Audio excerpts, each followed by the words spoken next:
Hi, I'm Bert Gambini. I'm the host of Nickel City Chef. This is the 11th competition that we've had, the 7th of season 2. And it was just great to watch these guys work, Chef Jim Guarino from Shango and Chef Paul Jenkins from Tempo, because our secret ingredient was pork, and it's a household item, but we were working with something that was truly unique. It was a heritage breed, and the end result was an absolute pleasure. My name is Rich Tilley from T-Meadow Farm in Lockport, New York. Today we're very privileged to provide the secret ingredient to the Nickel City Chef competition. We provided pork chops, ground pork, and bacon for today's event.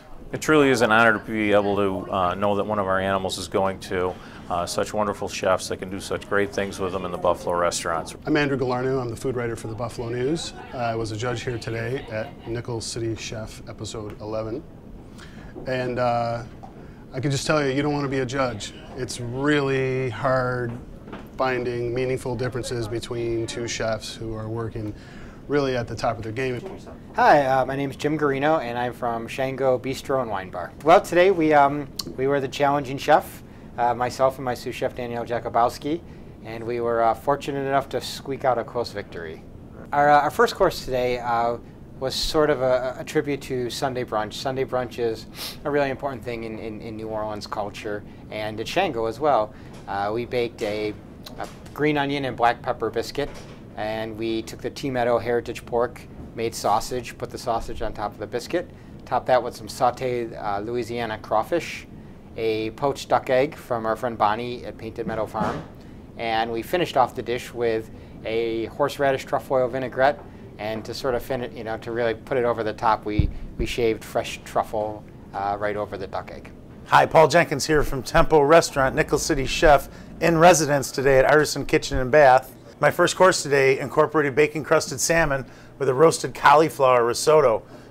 We had a little bit of hot pepper in it, the bacon crust, and some roasted Roma tomatoes. I utilized wild king salmon, which is seasonal from the Copper River Basin in Alaska. Really a neat fish, high fat content, a lot of great oils in that fish, matched up well with the bacon. Our second course, we really wanted to impart some additional flavor on the pork, just to kind of give it another dimension. So we gave it a rub in ancho chili powder and let it sit for about a half an hour. Afterwards, we smoked it.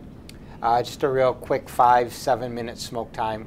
Then we finished it on the grill, and we put the pork chop over a chayote and bacon slaw, tossed with a little Creole mustard vinaigrette. And on top of the chop, we had some pickled hot peppers, some pickled onions, some cornmeal fried oysters to just sort of add a bit of a briny component to the dish. And then for a little sweetness, we just finished the dish with a pepper jelly. Second course was a classic pasta bolognese with handmade gnocchi and fresh burrata mozzarella. The burrata mozzarella is buffalo mozzarella from the water buffalo with a center of double cream in the cheese. The handmade gnocchi were tossed with the classic bolognese, topped with the burrata cheese, and melted and gratinated underneath the broiler. Really a cool dish. We thought right from the get-go, no matter what the secret ingredient was going to be, that we were committed to doing a dessert. I think every meal should end in dessert, and certainly because we're representing the food of New Orleans, dessert's a pretty prominent, and many times the most prominent part of the meal. So what we did is we made a banana bread pudding, and we did a bacon dark chocolate chip maple ice cream, and we finished the dish with a little bit of bacon salty caramel sauce. Yeah, our third course, this was a heritage breed pork chop marinated in chimichurri sauce, that spicy Argentinian marinade. The chops were grilled and served with an avocado and fennel salad. It was really neat, I thought, to match up a fried oyster on top of the avocado salad with the sliced chimi rub pork loin. I thought the judges did a fantastic job. I give a lot of credit to Jim and his team from Shango.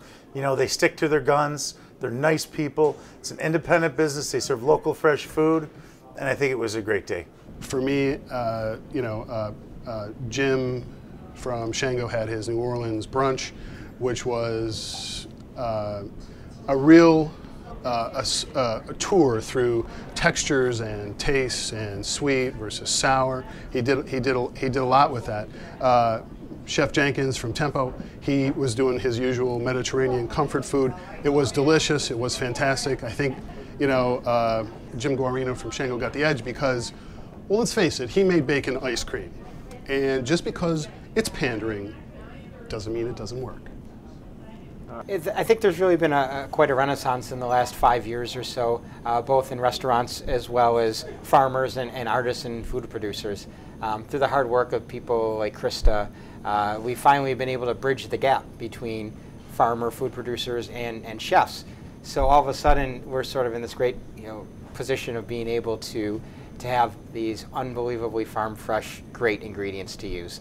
And I think the result of this is there's a lot of new restaurants that are really sort of bringing these ingredients to the forefront. And I think we're really finally starting to develop really kind of a taste of the region. And at Shango, we're just happy to be one of those restaurants.